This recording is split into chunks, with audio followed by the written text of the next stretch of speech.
Good morning friends, welcome back to our my channel Puja RD ব্লগে তোমাদের সকলকে অনেক স্বাগত, অনেক ভালোবাসা নিয়ে আজকে একটা নতুন ব্লগ নিয়ে শুরু করলাম। তো তোমরা সকলে কেমন আছো অবশ্যই কমেন্টে বলবে। আমি খুবই ভালো আছি। আর দেখো সকাল সকালে উঠে পড়েছি, আর আমার রাজকুমার উঠে পড়েছে, আর এখানে অভিরণ এসেছিলো কালকে, তোমরাই তো দেখেছো। অভিরণও উঠে পড়েছে, তো দুজনে খেলা করছে, আর আমি এখানে ঝটপট করে ওগুলোতে দুজনকে কিছু খেতে দেবো। এখানে খাবারগুলো বানাচ্ছি, আর অভিরণ চলে যাবে কারণ ওরও পড়া রয়েছে। তো চিকুর জন্য কিন্তু ম্যাগিটা করছি, আর এখানে ছাতু আমি একটু খাবো আর অভিরণ একটু খাবে। তো দুই জায়গায় নিয়ে নিয়েছি। তো চলো দুইজনকে খাইয়ে দিই, পাপানু প্রাইভেটে যাবে। তো গাইস দুইজনকেই খাইয়ে দিয়েছি। অভিরণ তো খেয়ে চলে গেছে বাড়িতে, চিকু খাইয়ে চলে গেছে প্রাইভেটে। তারপরে এই যে আমি রান্নাগুলো করে নিয়েছি, সকালে রান্না কিন্তু এগুলো আমার। দেখো আমি এখানে ভেন্ডি ভাজা করেছি, আর কিন্তু মুসারির ডাল করেছি। তো এখন চলে যাব সিধা ঘরে, কারণ কিন্তু আমার এখনও বিছনাটা তোলা হয়নি। আমার কাজ করতে করতে বাসি কাজগুলো, তো ওরা ঘুমোচ্ছিল আর আমি রান্না করতে চলে গেছিলাম, তার জন্য আমার বিছনাটা এখনও তোলা হয়নি। তো এখন রান্নাবান্না সব কমপ্লিট হয়ে গেছে। তো বিছনাটা কিন্তু তুলে নিচ্ছি। আর সবসময় আমার এরকমই হয়, আমার কিন্তু অনেকটা কাজ করার পরেই বিছনাটা তুলতে হয়। এমনিতে এখন ঠান্ডাও পড়ে গেছে, পাপান একটু দেরি করে ওঠে। আর ওর প্রাইভেটটা জানো তো 8:30টার সময়, 8:20-র দিকে ওর প্রাইভেট পড়াটা থাকে, তার জন্য ওকে আর সকাল সকাল তুলি না। আর সকাল সকাল না ওঠাই ভালো, কারণ ঠান্ডাটা সকালে বেশি লাগে, আর সেই ঠান্ডাটাও লেগে যাবে। আর জানো তো এই কয়েকদিন আগে ওর ঠান্ডাটা ভালো হয়েছে, আবার কেমন জানি না খুবই কাশছে।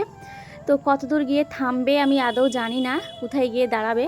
যাই হোক, এই যে আমার বিছানাটাও কিন্তু তোলা অলরেডি কমপ্লিট হয়ে গেছে। আর এখন কিন্তু একটাই ব্ল্যাঙ্কেট বের করেছি, আর একটা বের করিনি। আমার তো প্রত্যেক বছর দুটোই লাগে। তো তোমাদের কার কটা ব্ল্যাঙ্কেট লাগে শীতের অবশ্যই কমেন্টে বলো। তো এইদিকে জানলাটাও কিন্তু খুলে নিয়েছি। তো চলো তোমরা দেখতে থাকো, টুকটাক করে সব কিছু গুছিয়ে নিই, আর একটু বেরোবো। তো কোথায় যাচ্ছি অবশ্যই দেখা হবে, চলো দেখতে থাকো। হ্যালো ফ্রেন্ডস, তো চললাম এখন, একটু দেখতেই পাচ্ছ রাস্তা দিয়ে হাঁটছি। আমি একটু যাচ্ছি কানাপুকুরে, মাসির বাড়ির দিকে যাচ্ছি। চিকুকে স্কুলে দিতে এসেছিলাম, দিয়ে ভাবলাম একটু ঘুরেই আসি। আর শুধু ঘুরতে নয়, একটা দরকারেও যাচ্ছি, সেটা তোমাদেরকে বলবো। তো তোমাদের দাদাভাই তো বাড়িতে নেই, চিকু স্কুলে প্রাইভেটে চলে গেলে একা একা খুবই বোরিং লাগছে, ভালোই লাগছে না। তো কিছু একটা কাজ করব, তো সেই জন্যই যাচ্ছি মাসির কাছে। কারণ তোমরা জানো আমি একটা ব্লগে দিয়েছিলাম, মাসি অনেক কিছু কাজ করে, ফুলের মালা গাঁথে, ব্লাউজ করে, তারপর মধ্যে আবার বিড়ি, আগে বাঁধো বিড়িটা, বাট এখন বাঁধে না। তো যাচ্ছি, দেখি ওর কাছ থেকে কোনো একটা কাজ নেওয়া যায় কি না।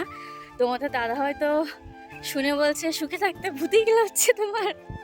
তো যাই হোক চললাম, চলিয়ে দেখি কিছু করা যায় কি না। তো চলো তোমরা দেখতে থাকো। আর এই ফাঁকা শুনশান পুরো রাস্তা, কেউ নেই, পুরো দুপুর হয়ে গেছে। তো যাই হোক চলো যাওয়া যাক। দেখতেই পাচ্ছো পুরো কিন্তু ফাঁকা মাঠ, আর কেউ নেই, শুধু একটা মেয়ে গেছে সাইকেল নিয়ে, তাছাড়া কিন্তু কেউ নেই, আমি একাই হাঁটছি পুরো দুপুরবেলাতে। তো যাই হোক চলো মাসি বাড়িতে যাওয়া যাক। চলে এসেছি মাসি বাড়িতে, আর এই যে দেখো মাসি এখানে কিন্তু ব্লাউজ বানায়, তো দেখতেই পারছো। তো আমি এই দরকারে এসেছি, আমি আগে পরে যেহেতু হেম করতাম, এখানে কিছু হেমের মাল ওর কাছে আছে কি না, তো না থাকলে যেই দাদাভাইয়ের কাছ থেকে নিতাম ওনার কাছে একটু ফোন করব। তো এই যে দেখো কিন্তু প্রচুর মাল করে, অনেক মাল করে, দেখতেই পাচ্ছ। সব কিন্তু কাটিং দিয়ে গেছে, ওই শুধু জোড়া লাগায়, ব্লাউজটা পুরো ফিটিং করে। আর বাগবাতি ফিটিং তো যারা হেমার আছে, হেম করে, তারাই কিন্তু কমপ্লিট করে।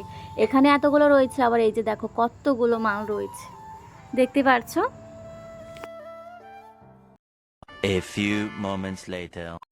গুড ইভিনিং ফ্রেন্ডস, একদম চলে এসেছি পুরো বিকেলবেলাতে। তো বাড়িতে এসে পাপানকে খাইয়ে ঘুম পাড়িয়ে দিয়েছিলাম, ও উঠে গেছে, আমিও ওর সঙ্গে উঠে পড়েছি। এখন দেখো জামা কাপড়গুলো তো কিছু ভাঁজ করা হয়নি, সব কিছু অগোছালো, এখানে আমি ভাঁজ করছি। আর মা কিন্তু এসে শুয়ে পড়েছে, তো আমার খেয়াল নেই, ক্যামেরাটা অন ছিল। তো যাই হোক এই যে দেখে নিয়েছো তোমরা, অনেকেই আমার শাশুড়ি মাকে দেখোনি, তো তারা দেখতে পারো। তো কি করে দেখবে, শুয়েই তো রয়েছে। তো যাই হোক পরে আরেক সময় দেখিয়ে দেবো। তোমরা অনেকে বলেছো দিদিভাই ঠিক করে দেখা হয় না তোমার শাশুড়ি মা শ্বশুর মশাইকে। তো যাই হোক অবশ্যই ব্লগে তোমরা টুকটাক দেখতে থাকো, কন্টিনিউ ব্লগটা অবশ্যই দেখতে পাবে। তো ঘরটা তো ঝাড় দিয়ে বিছনা মানে যে কটা জামা কাপড় ছিল ভাঁজ টাজ করে নিয়েছি, তারপর চলে আসলাম উঠোনটা ঝাড় দেওয়ার জন্য। আর উঠোনে নোংরা হোক আর না হোক, পাপানের কিন্তু খাবারের প্যাকেটগুলো ভরপুর থাকবেই থাকবে। আর এদিকে মা একবার যাচ্ছে, আসতে কি করছে আমি নিজেও বুঝতে পারছি না, জানি না কোথায় যাচ্ছে। তো যাই হোক চলো, আমাকে একটু বাজারেও যেতে হবে, কারণ আজকে হাটবার, সব কাজ গুছিয়ে বেরোবো আমি। সমস্ত কাজবাজ গুছিয়ে তো রেডি হয়ে গেছি, কিন্তু রেডি হয়ে একই জ্বালা দেখো, আমি বেরিয়েছি কিন্তু আমার পাপান যাওয়ার জন্য কিন্তু কান্নাটা করছে। তো কিছু করার নেই, বাইরে প্রচুর ঠান্ডা, ওকে নিয়ে যাওয়া যাবে না। তো দেখো মুখটা ঠিক কেমন করছে একটু দেখো। তো কিছু করার নেই, অনেক বুঝিয়ে সুঝিয়ে যাওয়া লাগবে ওকে আমাকে। তো জানি না কি হবে শেষমেশ। আর গাইস, যার জন্য মাসি বাড়িতে গেছিলাম সেটা হচ্ছে এই যে এই কাজের জন্য। তো আজ থেকে আবার একটা নিউ জার্নি আমার শুরু হচ্ছে। তো এই কাজটা কিন্তু আমার হাতে কোনো নতুন নয়, আগে পরেও আমি করেছি, যেহেতু নিউ হচ্ছে অনেকদিন পরে করছি, তো সেই জন্য একটা নতুন একটা কাজ করা শুরু করেছি অলরেডি। কিন্তু আমার 4টে ব্লাউজ আমি হেম করে ফেলেছি। তো এগুলো কিন্তু আমার হেমের মাল। মাসিরা যেমন ব্লাউজটা বানায় আমি কিন্তু তেমন কাজ করছি না, আপাতত মেশিনে আমার এখনো শেখা হয়নি। তো এখন শিখতাম, বাট ঠান্ডা পড়েছে আর প্রতিদিন যাওয়া আসা হচ্ছে, একটু ঠান্ডা লেগে যাবে, গরমটা পড়লে তখন আমি ব্লাউজটা বানানো শিখবো। তো এখন শুধু এই হেম আবারও স্টার্ট করলাম, নতুন নিউ জার্নি। তো এই যে দেখো, এর ভিতরে কিন্তু অনেকটা রয়েছে, অনেকটা মাল রয়েছে, এগুলো সব হেম করতে হবে, 1 সপ্তাহের মধ্যে দিয়ে দিতে হবে। তো চলো এক ব্লগ করব, আর এই আর একটা কাজ আমার। তো চলো দেখতে থাকো। আর এই চিকু কিন্তু কান্না করছে বাজারে যাবে বলে, জানো তো। তো ওকে আমি নিয়ে যাব না, কারণ বাইরে ঠান্ডা, দেখতেই পাচ্ছ। তো চলো গাইস, তোমরা দেখতে থাকো। তো গাইস, আমি কিন্তু বাজারে চলে এসেছি, আর বাজারে কিন্তু প্রচুর পরিমাণে ভিড়, আর একা হাতে বাজার করব, মোবাইল ধরবো সম্ভব নয়। তো এতটুকু তোমাদেরকে দেখিয়ে দিয়েছি, বাগবাতি বাড়িতে গিয়ে তোমাদের সঙ্গে দেখা হচ্ছে। চলো তোমরা দেখতে থাকো। চলে এসেছি বাড়িতে, আর এটা দেখো কি রান্না করছি। আজকে কিন্তু আমি মাছ নিয়ে এসেছি আর মাংসও নিয়ে এসেছি। তো মাছটা কিন্তু আমি আগে থেকে ভেজে রেখে এখানে কিন্তু আমি মাংসটা করছি। আর আমার পাপানের ফেভারিট লেগ পিস, মাংস নেব লেগ পিস নেবো না সেটা তো হতেই পারে না, কারণ আমার পুচকু লেগ পিসটা একদমই মাংস খেতেই চায় না। তো যাই হোক নিয়ে এসছে, আর আমার কিন্তু এসেই রান্নাটা চাপিয়ে দিয়েছি, কারণ পাপান যদি আবার ঘুমিয়ে পড়ে। আর এখানে দেখো যেই মাছটা নিয়ে এসেছিলাম, 2টো সিলভার নিয়েছি, দেখো এখানে ভেজে রেখে দিয়েছি মাছটা আজকে করব না, মাংসটা হচ্ছে। তো চলো রান্নাটা সেরে নিই, তোমরা দেখতে থাকো। তো জাস্ট তোমরা কালারটা একটু দেখো কি সুন্দর হয়েছে। তো রান্নাটা কিন্তু আমার কমপ্লিট হয়ে গেছে। তো চলো বন্ধুরা, আজকের মতন এখানেই ব্লগটা শেষ করলাম। চলো সকলকে গুড নাইট।